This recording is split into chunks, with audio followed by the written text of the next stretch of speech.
என்னது செப்டம்பர் 23 இயேசுவின் 2ஆம் வருகையா? இன்னைக்கு சோசியல் மீடியாஸ்ல அநேகர் இந்த நாளை குறித்து பேசுவதற்கான காரணம் என்ன?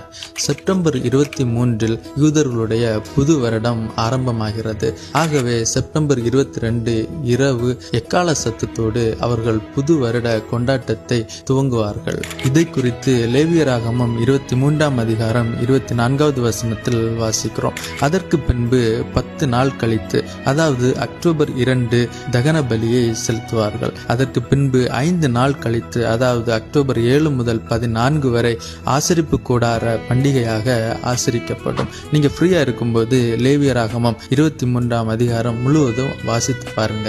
இதை ஒரு பண்டிகையாக, அதாவது ஒரு ஃபெஸ்டிவலாக எல்லா வருடமும் யூதர்கள் செய்து வருகிறார்கள். அப்படி இதுல என்னடா விசேஷம் இருக்கு என்று நீங்க கேட்கலாம். கடந்த செப்டம்பர் 7ஆம் தேதி லூனார் எக்லிப்ஸ், அதாவது சந்திரன் சிவப்பாக பல இடங்களில் காட்சியளித்தது. இதை குறித்து யோவேல் 2 அதனுடைய 31வது வசனத்தில் வாசிக்கிறோம். கர்த்தருடைய பெரிதும் பயங்கரமுமான நாள் வரும் முன்னே சூரியன் இருளாகவும் சந்திரன் இரத்தமாகவும் மாறும். இந்த 2 சம்பவங்களும் ஒரே மாதத்தில் வருவதால் சிலர் யூதர்களின் புது வருடத்தில் எக்கால சத்தம் துணிக்கப்படும் பொழுது இயேசுவின் 2ஆம் வருகை இருக்கும் என்று சொல்லுகிறார்கள்.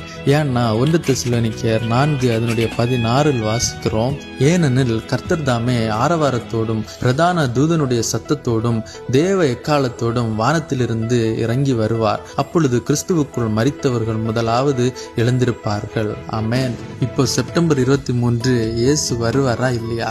எனக்கு அருமையானவர்களே, மத்தேயு 24:36 இயேசு என்ன சொன்னார்? அந்த நாளையும் அந்த நாளிகைகளையும் என் பிதா ஒருவர் தவிர மற்றொருவனும் அறியான், பரலோகத்தில் உள்ள தூதர்களும் அறியார்கள். அப்படின்னா அந்த நாள் இன்னும் யாருக்கும் வெளிப்படுத்தப்படவில்லை என்பது அர்த்தம். அதனுடைய 44ஆம் வசனத்தில் வாசிக்கிறோம், நீங்கள் நினையாத நாளிகையிலே மனுஷகுமாரன் வருவார், ஆதலால் நீங்களும் ஆயத்தமாய் இருங்கள்.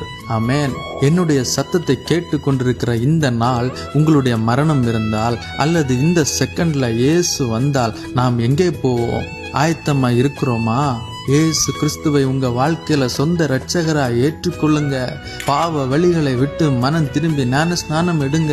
ஆவியோடும் உண்மையோடும் முழு மனதோடும் முழு ஆத்மாவோடும் முழு பலத்தோடும் அவரை தொழுது கொள்ளுவோம். பரிசுத்த ஆவியின் அபிஷேகத்தை பெற்றுக்கொள்ளுங்க. நன்மைகளை செய்வோம். பைபிள் வாசித்து அதன்படி நடக்க நம்மை ஒப்புக் கொடுப்போம். மகிமையில் இயேசுவை தரிசிப்போம். ஆமென்.